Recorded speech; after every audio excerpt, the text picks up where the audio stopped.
This is SMNI News Channel. Truth that matters.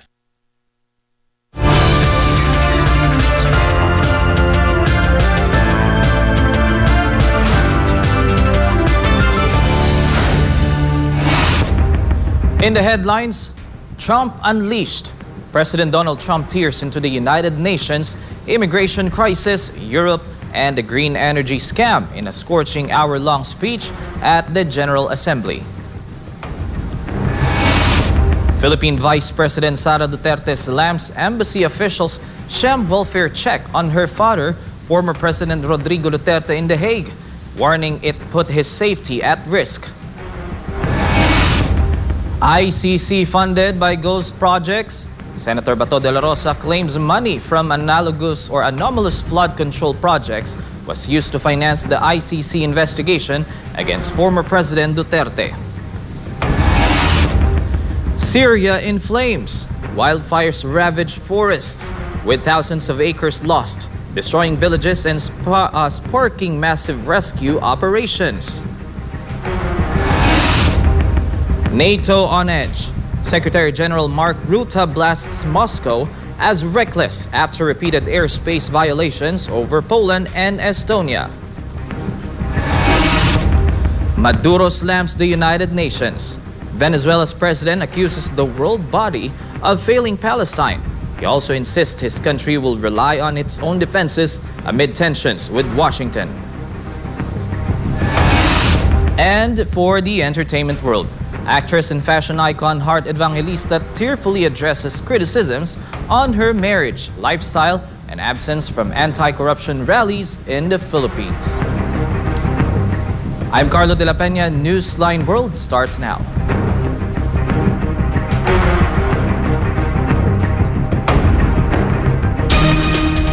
Millions of pesos from ghost flood control projects were allegedly used to fund the investigation of the International Criminal Court against former President Rodrigo Duterte. Find out who made this claim in NJ Mondejar's report.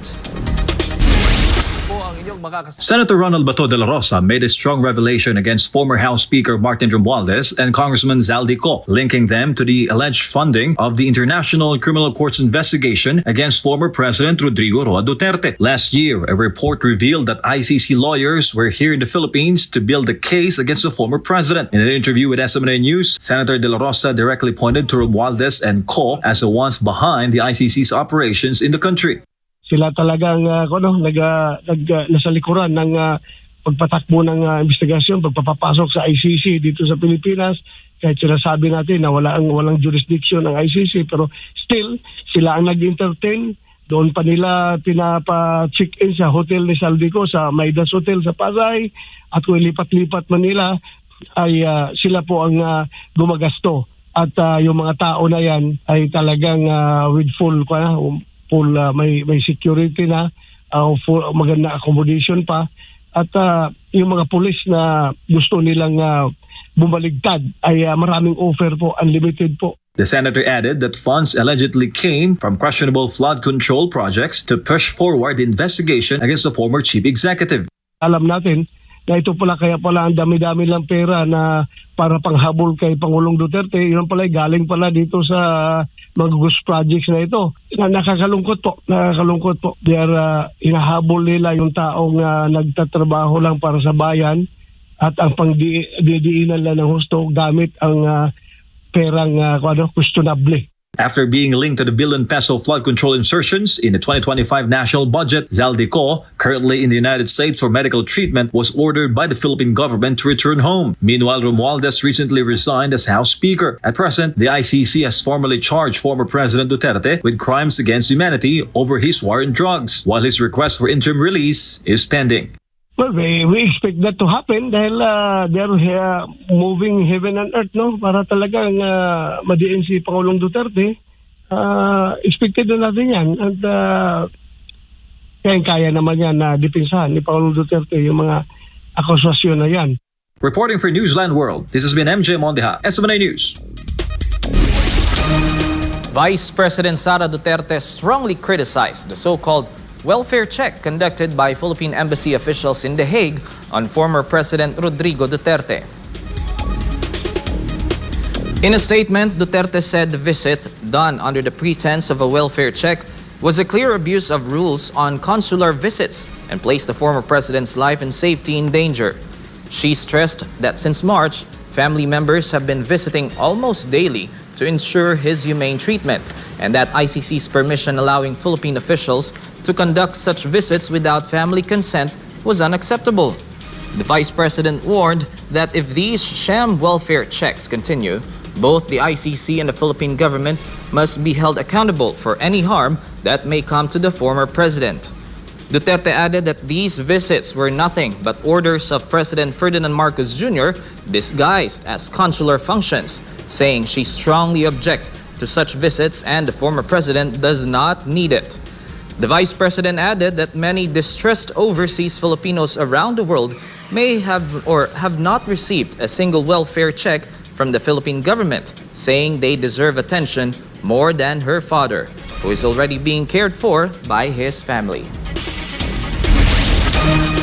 Former Senator Grace Poe is outraged as a taxpayer over alleged anomalous flood control projects and the misuse of public funds. She also explained the 2025 national budget process during a hearing of the Independent Commission on Infrastructure, which in turn announced efforts to strengthen its probe by working with several institutions. Jason Rubico will give us the rest of the details. Appearing before the Independent Commission for Infrastructure on Tuesday morning, former Senator Grace Poe said the commission understood her explanation regarding the passage of the 2025 budget.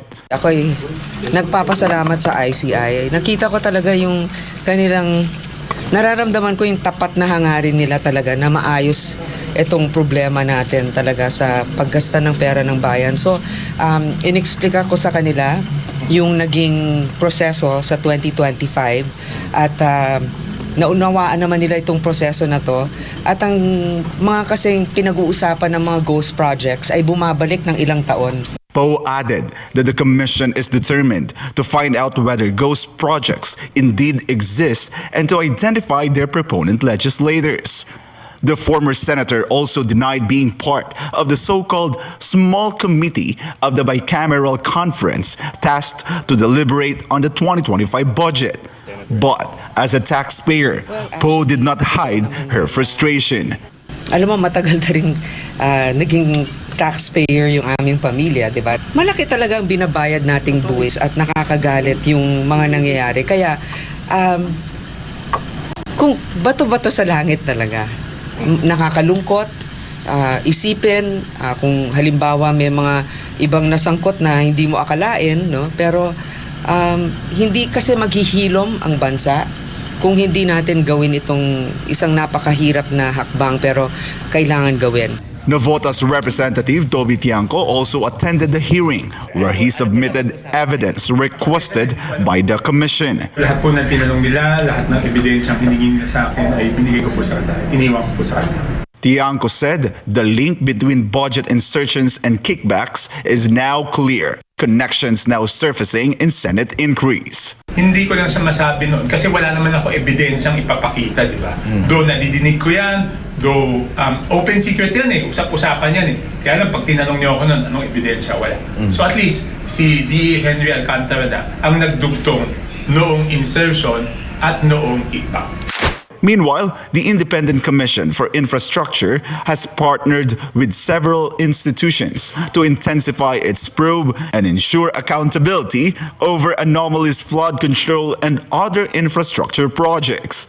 Among these partners are the Philippine National Police, the Mayors for Good Governance, the Integrated Bar of the Philippines, and the Philippine Institute of Civil Engineers. One of the commitments of the Mayors for Good Governance is to ensure that all of the mayors na kasama po sa aming samahan ay makikipagtulungan at sila po ay lahat ay inatasan na po namin na magsagawa ng iba't ibang mga investigasyon sa kanilang mga areas of jurisdiction or areas of responsibility, hanapin lahat ng mga proyekto, hindi lamang flood control, pero lahat ng infrastructure projects.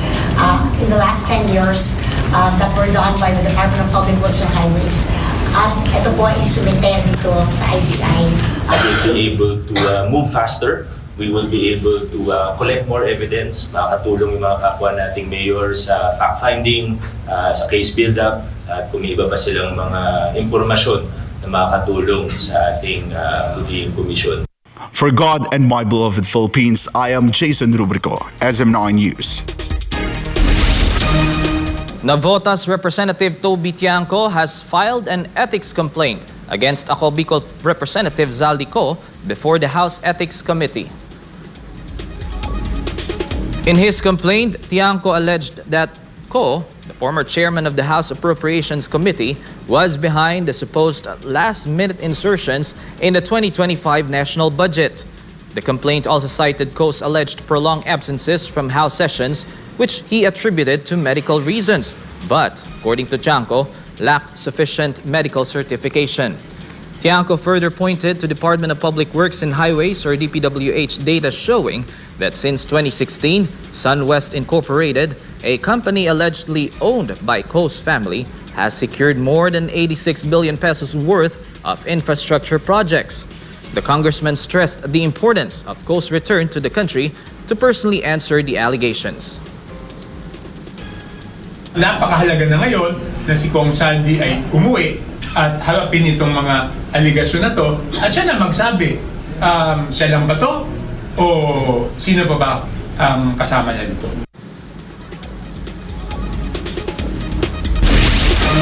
After nearly a decade of talks, Indonesia and the European Union have sealed a major trade deal, the Comprehensive Economic Partnership Agreement or CEPA. The signing took place in Bali. Jillian Gutierrez tells us more.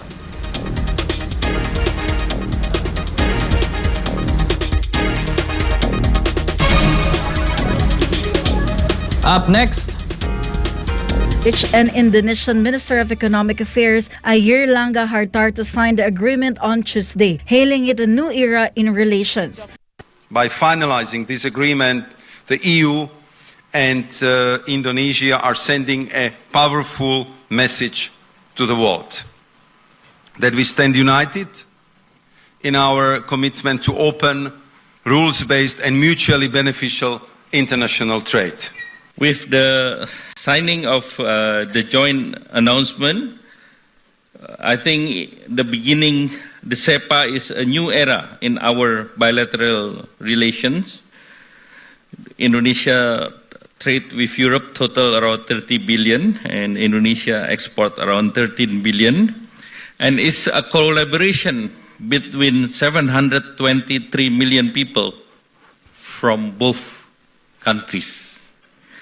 And the value of the economic is 21 trillion. The pact eliminates more than 98% of tariffs, opening opportunities in Indonesia's palm oil, textiles and footwear sectors, as well as Europe's agri-food and automotive industries. The EU said trade with Indonesia reached 27 billion euros last year, supporting hundreds of European business and jobs. Hartarto stressed the deal will strengthen Indonesia's labor-intensive industries, which employ around 5 million people. Negotiations began in 2016 but faced hurdles over palm oil and deforestation. The agreement is now awaiting ratification from EU member states, the European Parliament, and Indonesia. If approved, CEPA is expected to take effect by January 2027 and will be the EU's third trade deal in Southeast Asia, following Singapore and Vietnam. Jillian Gutierrez, your global citizen correspondent, reporting for Newsline World.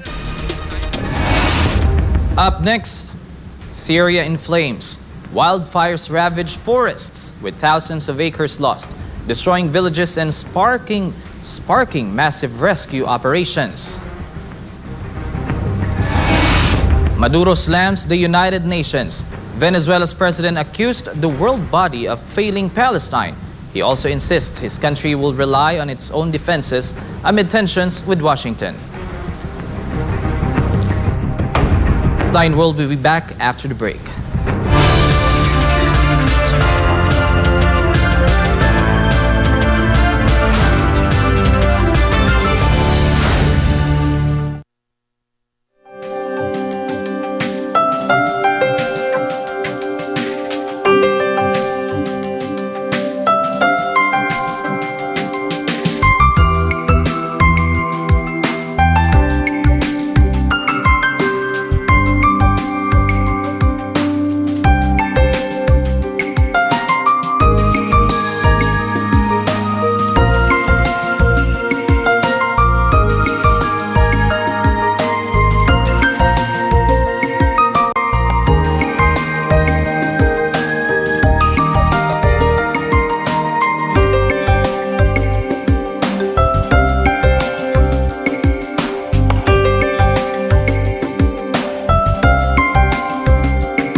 Isang pindot lang, pwede kang maka-jackpot. Mukhang masaya at easy money lang. Sa murang halaga, pwede ka na tumaya sa online gambling at e-casino apps. Mayroong sabong, slot machines, mahjong, poker at iba pa. Kailangan mo lang ng smartphone, e-wallet at internet. Pero ang aliw na ito, unti-unting nagiging bitag para sa mga Pilipino. Lalo na kung ang paborito mong artista o influencer ang mukha ng app. Mas madaling makaengganyo, diba? Parang safe naman kasi may kilalang mukha. Pero sa likod ng ngiti, sugal pa rin ang itinutulak. At syempre, mas madali ring itago ang pagkalulong sa bisyong ito. Walang pisikal na kasino o pasugalan, walang kaharap, walang accountability, kaya't mas lumalala ang adiksyon. Dagdag pa rito, maraming online gambling apps at walang regulasyon. Sa likod ng mga makukulay na interface at papremyo, nakatago ang problemang bumabalot ngayon sa bansa. Ang pagkalulong ng maraming Pilipino sa online gambling. Pwede maglaro kahit saan, kahit kailan, kahit sino, bata man o matanda, pwedeng malulong.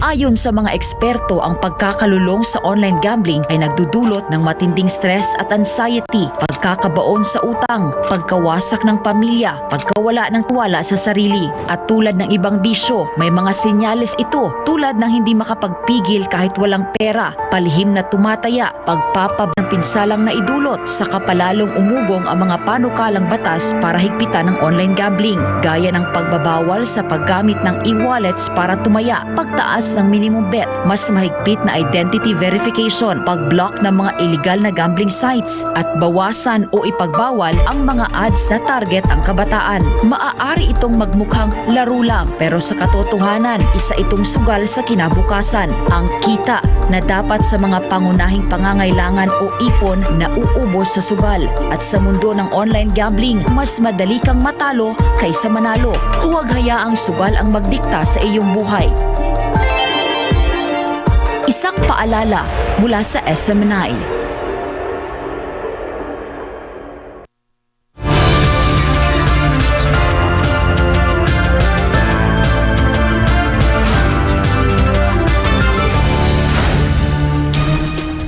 Intense wildfires have broken out in one of the forests in Syria, destroying large areas of woodland and forcing massive firefighting operations.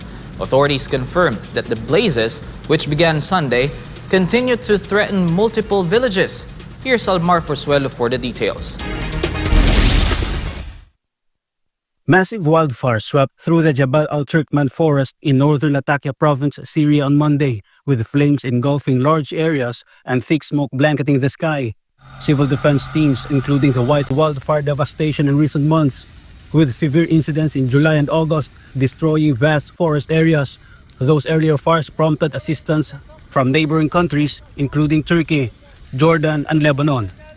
Reporting for Newsline World, Almar Forsuelo, SMNI News. Venezuelan President Nicolas Maduro criticized the United Nations response to the Israel-Palestine crisis as he addressed rising tensions over U.S. naval activity in the Caribbean, saying Caracas cannot depend on the world body and must secure its own peace and sovereignty. Tensions between Caracas and Washington have spiked amid the deployment of U.S. ships to the Caribbean. Speaking on his television program, President Nicolas Maduro used the UN's 80th anniversary to question the organization's effectiveness, citing what he called its failure to stop large-scale violence in Palestine. Maduro told viewers that while Venezuela maintains diplomatic ties with Palestine and expects a significant international move on Palestinian statehood, his government cannot count on the UN to protect the region. He warned that Caracas has prepared its forces and popular defense structures to safeguard sovereignty and reiterated an appeal for peace, while insisting Venezuela will act in its own defense if necessary.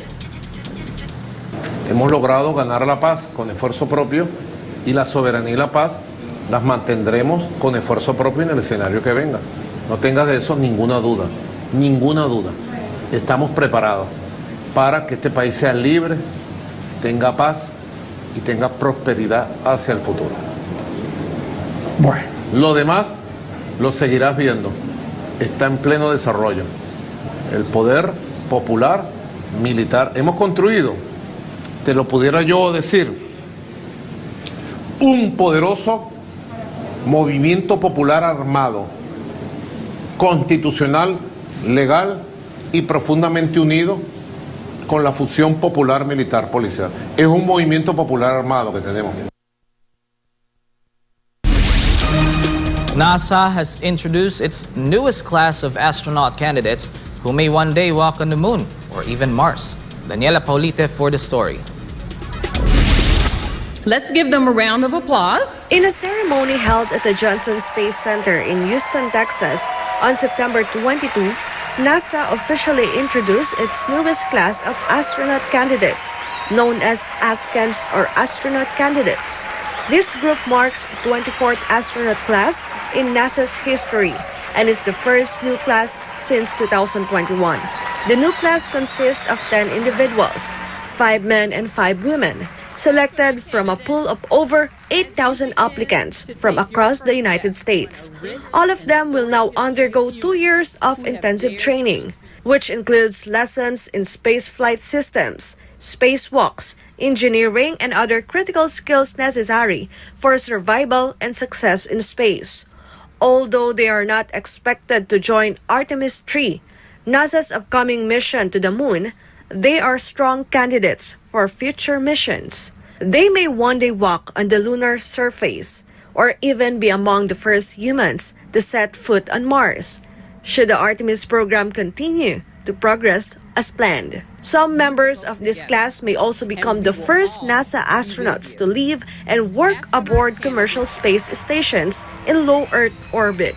This ship aligns with the expected retirement of the International Space Station in 2030 or 2031. As part of its future plans, NASA is partnering with private companies such as Blue Origin, Axiom Space, and Vast Space to develop new orbital outposts and reduce the cost and burden of maintaining a government-operated station. Reporting for Newsline World, Daniela Paulite, SMNI News. Thailand's new Prime Minister skipped the United Nations General Assembly in New York. He says his priority is to present his government's policy statement to Parliament first. Anissa de Guzman reports. Prime Minister Anutin skipped the United Nations General Assembly, citing concern that the overseas trip could disrupt his scheduled policy address and debate in Parliament next week. He explained the decision also reflected differing views on whether a Prime Minister can represent Thailand abroad before formally laying out government policy to lawmakers. Anutin had planned to use the UN platform to explain Thailand's position on its ongoing border dispute with Cambodia. The Council of State had advised he could still do so, arguing the issue was urgent and warranted international attention. Anutin also revealed that his government's policy draft will soon be presented to the cabinet for approval before being delivered to the Thai parliament. I'm Anissa de Guzman, your global citizen correspondent, reporting for Newsline World. President Donald Trump is drawing fire after linking vaccines and common painkillers to the rise in autism cases in the United States. At a White House press conference, he pointed to communities like the Amish and even Cuba as examples of places with little to no autism. He also announced new federal health initiatives. Franco Baranda reports. President Donald Trump recently claimed that autism diagnosed in the United States have skyrocketed, citing a jump from 1 in 20,000 children decades ago to 1 in 31 today, and in some states, as high as 1 in 12 boys. Since 2000, autism rates have surged by much more than 400%.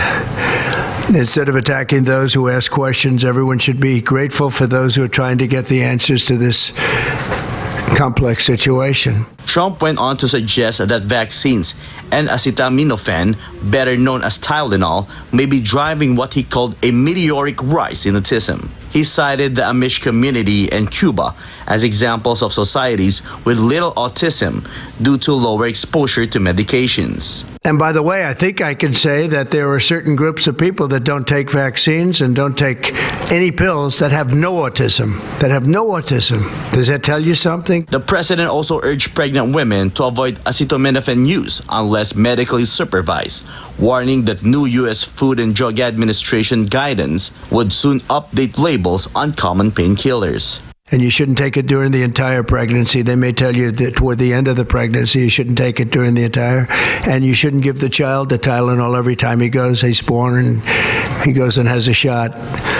You shouldn't give a Tylenol to that child. He further announced that existing drugs may be relabeled for potential use in easing autism symptoms, offering what he described as hope to the many parents with autistic children. Backing him was U.S. Secretary of Health Robert F. Kennedy Jr., who said Trump's directive had triggered a government-wide response. To meet the president's challenge, I ordered HHS to launch an unprecedented all-agency effort to identify all causes of autism, including toxic and pharmaceutical exposures. Kennedy confirmed that for the first time, various agencies are coordinating research together. At President Trump's urging, NIH, FDA, CDC, and CMS are turning over every stone to identify the etiology of the autism epidemic and how patients and parents can prevent and reverse this alarming trend. But Trump's claims sharply diverge from mainstream science. Both the CDC and World Health Organization maintain that neither vaccines nor acetaminophen are proven causes of autism. Reporting for Newsline World, Franco Baranda, SMNI News. When we come back, Trump unleashed. President Donald Trump tears into the United Nations, immigration crisis, Europe, and the green energy scam in a scorching hour-long speech at the General Assembly.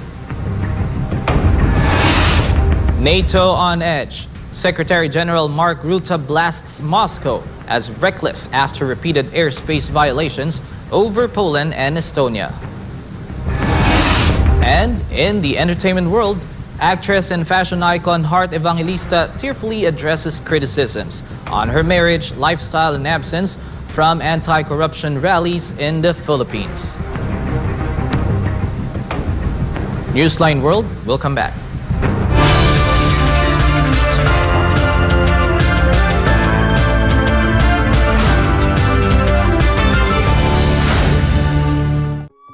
Maging ligtas, maging handa. Narito ang ilang paalala kung sakaling tumama ang lindol. Maghanda ng emergency kits na may lamang flashlight, pito, first aid kit, tubig at pagkain. Alamin ang emergency exits sa inyong bahay, paaralan o opisina. Habang lumilindol, magtago sa ilalim ng matibay na lamesa upang maprotektahan ang sarili sa mga nahuhulog na bagay. Lumayo sa mga bintana at mabibigat na gamit na maaaring mahulog. Kung ikaw ay nasa labas, lumayo sa mga gusali, puno o poste na maaaring matumba. Kung ikaw ay nagmamaneho, itabi at ihinto ang sasakyan at lumabas. Pagkatapos ng lindol, gamitin ang hagdan sa paglabas ng gusali at huwag gumamit ng elevator. Maging alerto sa aftershocks at manatili sa open space kung kinakailangan. Maging ligtas at maging handa sa anumang sakuna. Ang paalalang ito ay hatid sa inyo ng SMNI.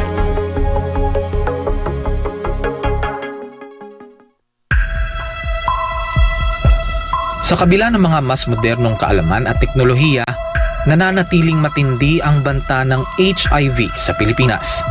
Pero gaano nga ba kalala ang sitwasyon? Ang HIV o Human Immunodeficiency Virus ay isang sakit na sumisira sa immune system ng katawan. Ngunit tandaan, hindi ito nakukuha sa simpleng pakikisalamuha. Hindi mo agad mararamdaman, pero unti-unti nitong pinapahina ang katawan. At kapag hindi naagapan, humahantong ito sa AIDS, ang huling yugto na impeksyon, kung saan halos wala ng panlaban ng katawan laban sa sakit. Patuloy na dumadami ang kaso ng sakit na ito sa Pilipinas. Isang nakababahalang pagtaas. Umabot na sa 500% ang itinaas ng HIV cases sa mga kabataang edad 15 hanggang 25. Ayon mismo sa Department of Health, 56 na bagong kaso ang naitatala kada araw sa bansa mula Enero hanggang Marso 2025. At ang pinakamatinding apektado, ang kalalakihan. at kabataang Pilipino. Dahil dito ang Pilipinas na ngayon ang may pinakamataas na bilang ng bagong kaso ng HIV sa buong Western Pacific region. Isang indikasyon ng lumulubhang sitwasyon, kaya nananawagan ng Department of Health gawing opisyal at urgent ang laban sa HIV sa pamamagitan ng isang Public Health Emergency Declaration.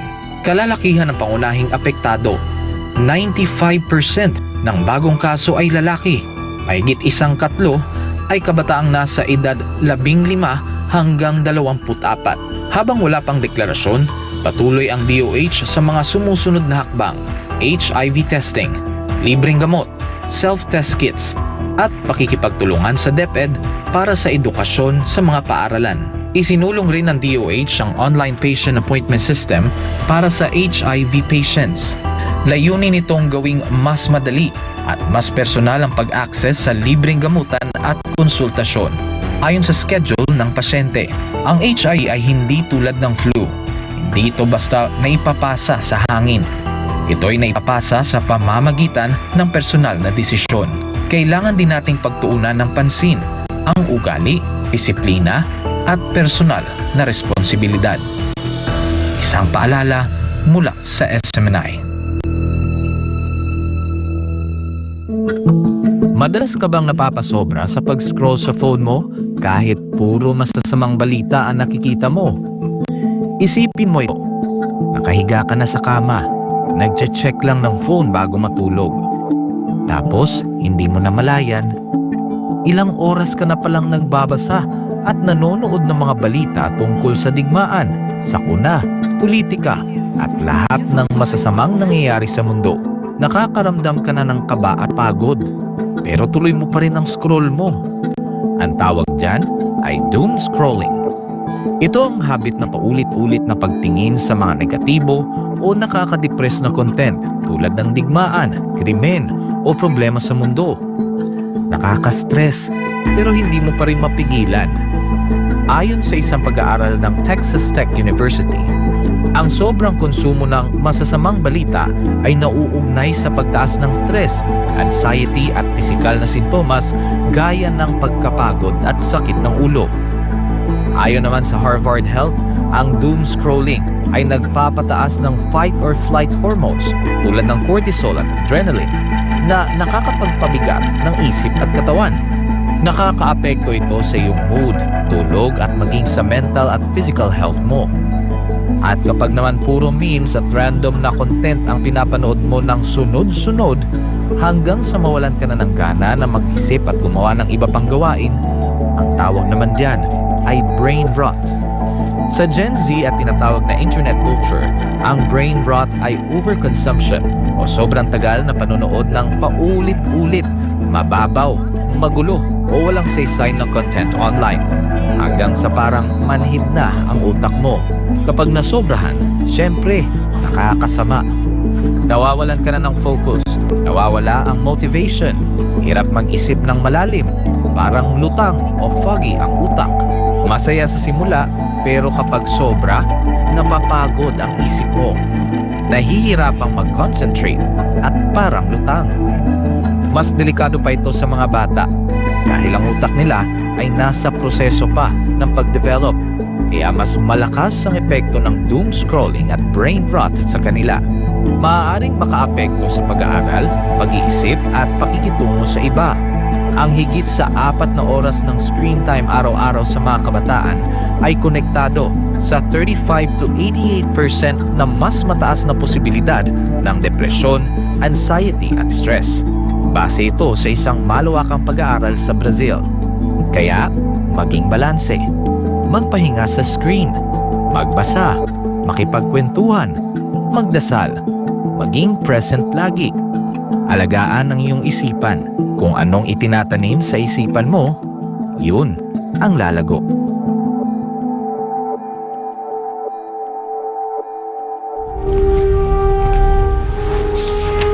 Pasasaan pa ang kalayaan kung ang mga alipin ngayon ay sila din naman mang-aalipin bukas.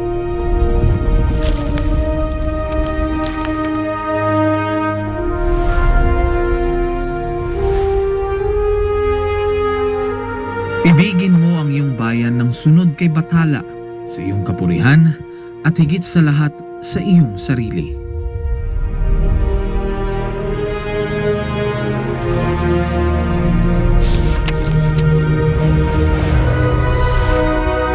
Hindi natin mapapalaya ang ating mga sarili maliban kung sumulong tayo na nagkakaisa sa iisang hangarin.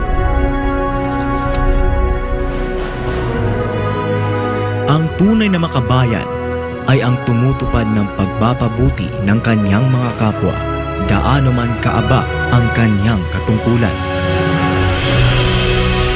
Naway magsilbing paalala ang kanilang mga salita upang lalo nating mahalin at tapat na paglingkuran ang minamahal nating inang bayan.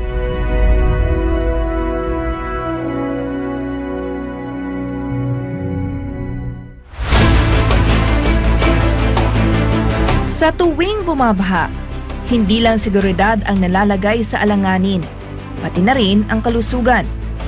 Isa sa mga bantang dapat iwasan, ang leptospirosis. Ano nga ba ito? Ito ay isang sakit na dulot ng bakterya na tinatawag na leptospira.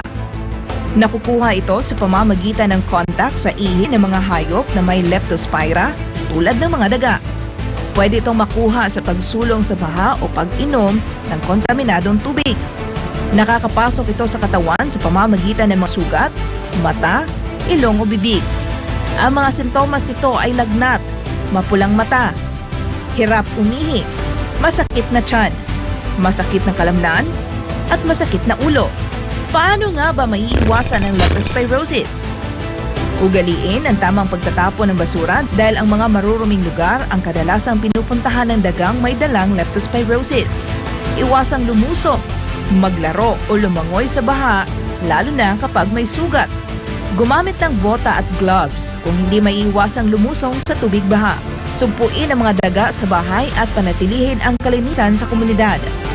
Hugasan ng malinis na tubig at sabon ang mga paa matapos lumusong sa baha. Sa kalinisan ng bawat isa, nakasalalay ang kaligtasan ng buong komunidad. Ang paalalang ito ay hatid sa inyo ng SMNI.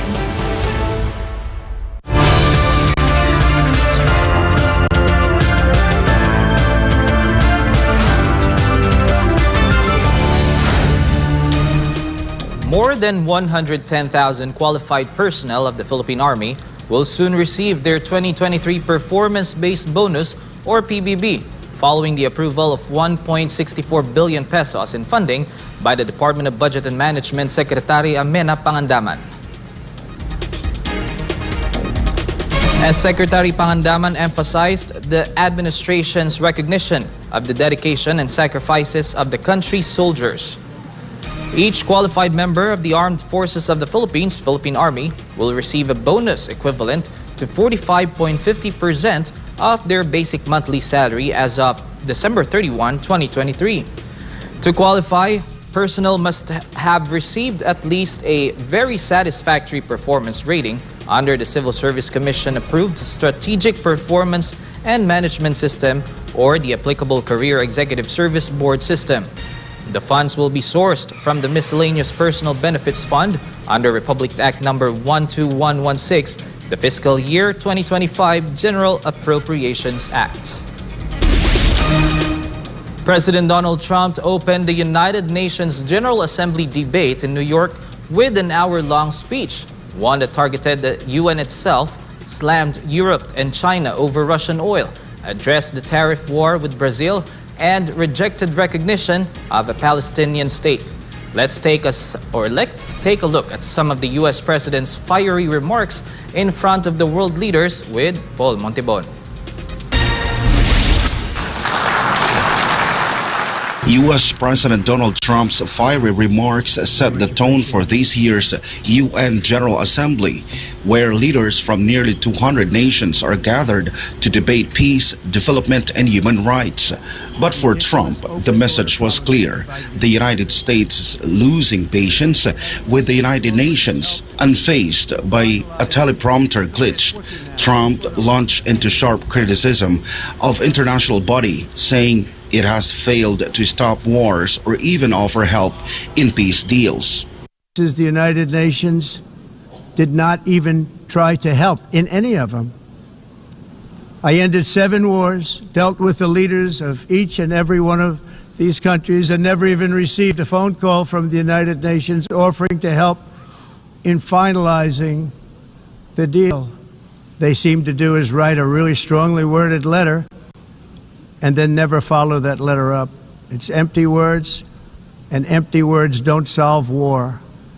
The only thing that solves war and wars is action. All I got from the United Nations was an escalator that on the way up stopped right in the middle. If the First Lady wasn't in great shape, she would have fallen. But she's in great shape. We're both in good shape. We both stood. And then a teleprompter that didn't work. These are the 2 things I got from the United Nations, a bad escalator and a bad teleprompter. On migration, Trump charged that the UN is actually financing illegal entry into the United States. The UN is supporting people that are illegally coming into the United States, and then we have to get them out. But what took place is totally unacceptable. The UN is supposed to stop invasions, not create them and not finance them. Trump also warned of what he called invasion by illegal aliens and alleged that UN provides food and even debit cards to migrants headed for the U.S. You're destroying your countries. They're being destroyed.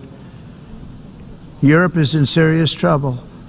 They've been invaded by a force of illegal aliens like nobody's ever seen before. Illegal aliens are pouring into Europe. Nobody's doing anything to change it, to get them out. It's not sustainable. Trump also scolded Europe and NATO members for continuing to buy Russian energy despite the war in Ukraine. China and India are the primary funders of the ongoing war by continuing to purchase Russian oil. But inexcusably, even NATO countries have not cut off much Russian energy and Russian energy products, which, as you know, I found out about 2 weeks ago, and I wasn't happy. Think of it. They're funding the war against themselves. Who the hell ever heard of that one? He added that the U.S. is fully prepared to implement a robust new wave of tariffs aimed at halting the conflict between Ukraine and Russia if the latter does not agree to a peace deal. Turning to Gaza, Trump dismissed calls for Palestinian statehood as a reward for Hamas while urging an immediate ceasefire and the release of hostages. Hamas has repeatedly rejected reasonable offers to make peace. We can't forget October 7th, can we? Now, as if to encourage continued conflict, some of this body is seeking to unilaterally recognize a Palestinian state. The rewards would be too great for Hamas terrorists for their atrocities. This would be a reward for these horrible atrocities, including October 7th, even while they refuse to release the hostages or accept a ceasefire. Instead of giving to Hamas and giving so much, because they've taken so much, this could have been solved so long ago.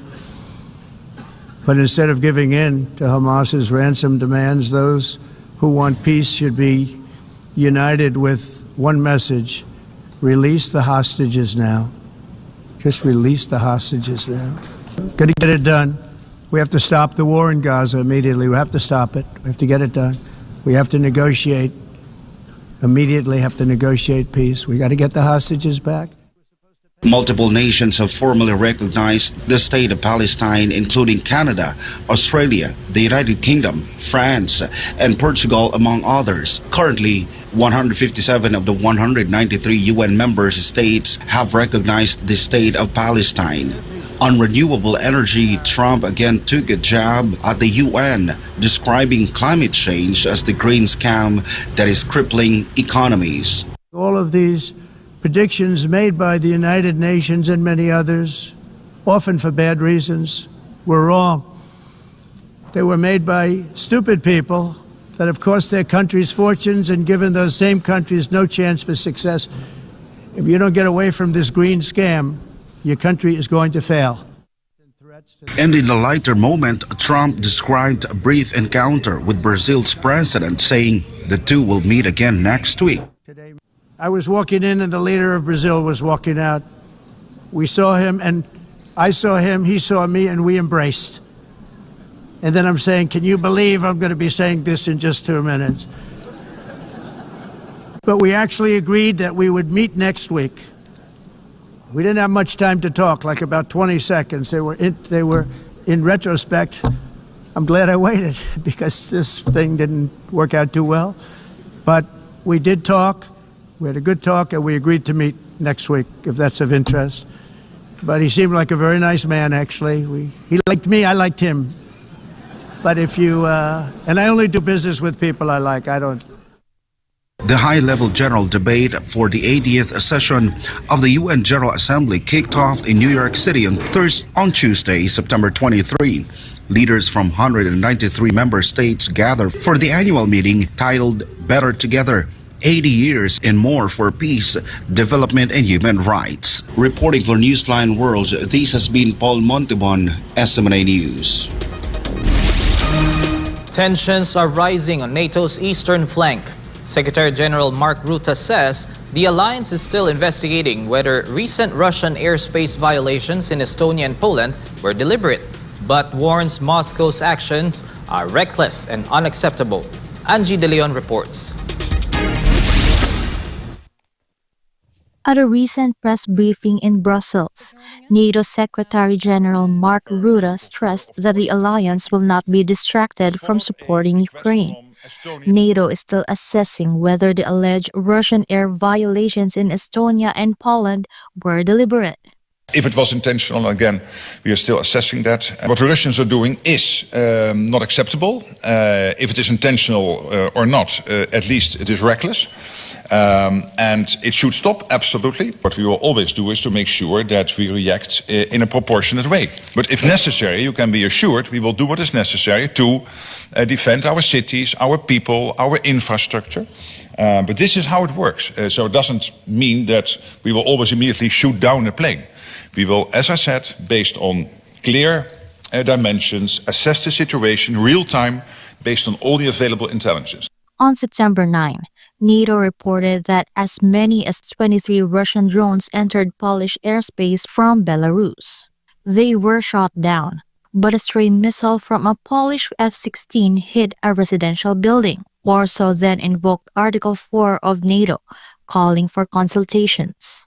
10 days later, Estonia claimed 3 Russian jets breached its airspace near Tallinn for 12 minutes. NATO jets escorted them out, and Tallinn summoned a Russian diplomat. That marked NATO's second Article 4 request in 2 weeks. We will make sure that we can always defend and deter where necessary. The alliance has since launched its Eastern Century initiative to boost defenses on its eastern flank. Moscow slammed the move as a provocative strategy and denied any wrongdoing. Kremlin spokesperson Dmitry Peskov called the allegations baseless, accusing the Baltic states of escalating tensions. Russia's defense ministry insists its fights are routine and comply with international law. Angie De Leon, your global citizen correspondent, reporting for Newsline World. The Philippine Coast Guard reported a total of 49 maritime incidents related to the impact of Typhoon Nando, also known internationally as Ragasa, and the southwest monsoon. According to PCG spokesperson Captain Noemi Cayabyab, the reported incidents include drowning cases in areas such as Infanta, Quezon, and Capiz, a passenger vessel that ran aground in Bohol, several cases of engine trouble involving fishing boats, and a fishing bangka that capsized in San Vicente, Cagayan.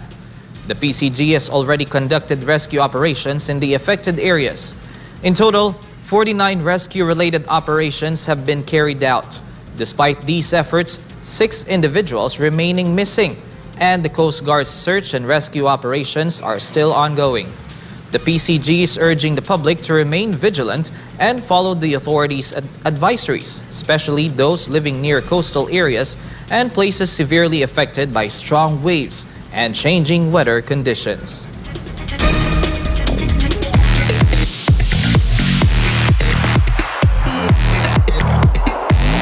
Now for showbiz news, actress and fashion figure Heart Evangelista has addressed criticisms about her lifestyle, marriage, and absence from recent anti-corruption rallies, becoming emotional as she defended her career and reputation. Jane Cognita has the story.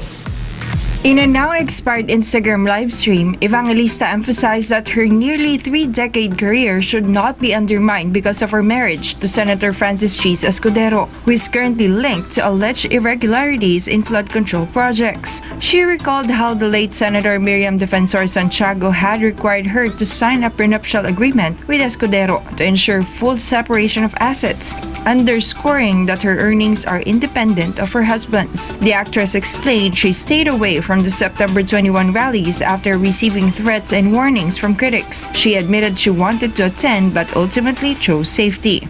Evangelista also underlined her independence in building a career that supports her and paves the way for other Filipino artists. She warned she may take legal action against those spreading false claims. Amid the controversy, Evangelista announced that she would skip Fashion Week shows abroad to remain in the country, stressing the importance of being present and aware during a time of public concern. Her statements came as her husband, who resigned as Senate President earlier this month, has also been entangled over allegations of corruption involving flood control projects.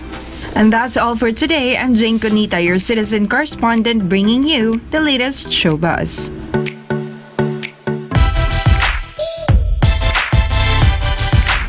In sports, after years of setbacks and doubts, Ousmane Dembélé has finally reached the pinnacle of football, winning this year's Ballon d'Or after leading Paris Saint-Germain to a historic treble, while Liverpool manager Arne Slot urged his side to evolve. More of this in the story.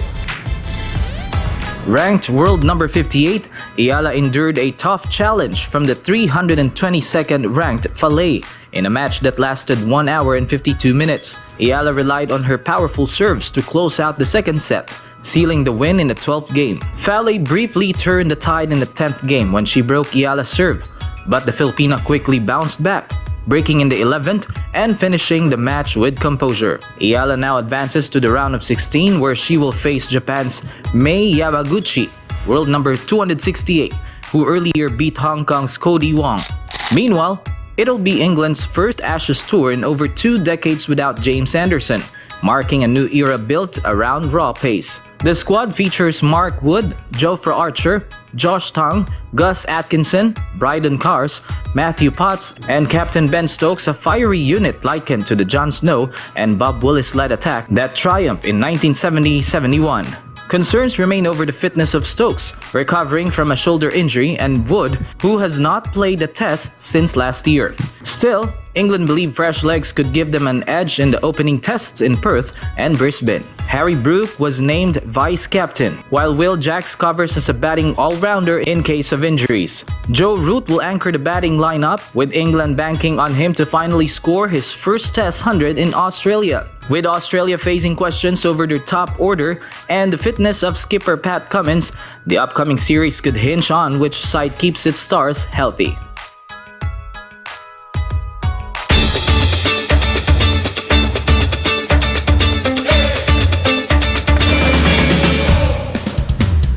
With birth rates at records low and single households increasing, South Koreans are turning to dog kindergartens to care for their pets, often treating them like children.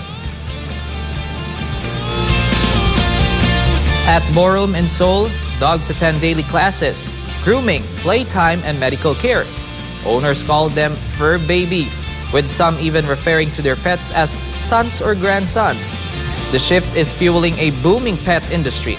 Around 15 million people owned pets in 2022, and the market, valued at $5.7 billion is projected to nearly triple by 2027. But raising dogs this way is costly, with monthly kindergarten fees averaging 255,000 won or $180, higher than early childhood education in the capital. And before we end, may you be inspired by the words of the Sun.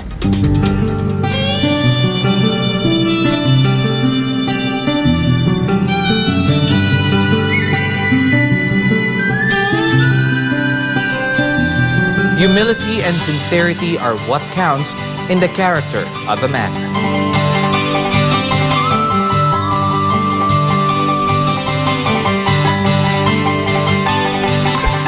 And as we keep track of the countdown, there's only 92 days left before Christmas. And that's all for today's edition of Newsline World. For God and my beloved country, the Philippines, I'm Carlo de la Peña. Thank you for watching. Goodbye.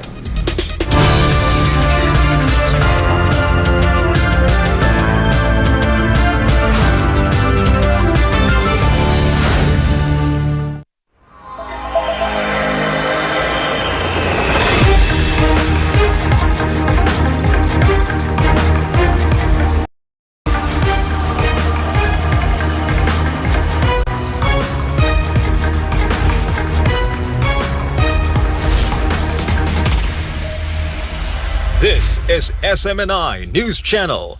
Truth that matters.